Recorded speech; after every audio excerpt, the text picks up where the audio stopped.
In this video, I'm going to show you how to put a screwdriver bit in a Craftsman drill. Now, when it comes to turning your drill, replacing it into a driver bit or a screwdriver bit, not all these bits are made equally.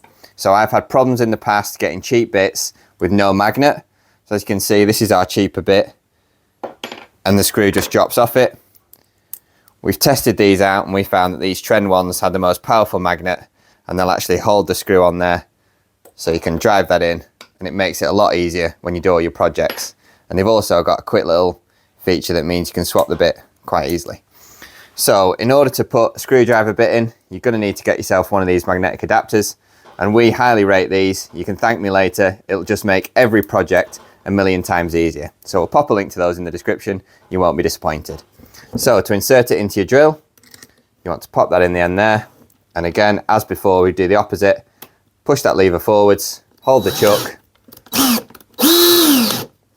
and then tighten our bit into position.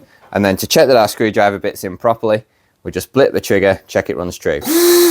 As you can see, we've now fully reinserted our screwdriver bit into our Craftsman's drill. If you found this helpful, drop us a like, and if you want more quick tool tips, feel free to subscribe to the channel. Thanks for watching.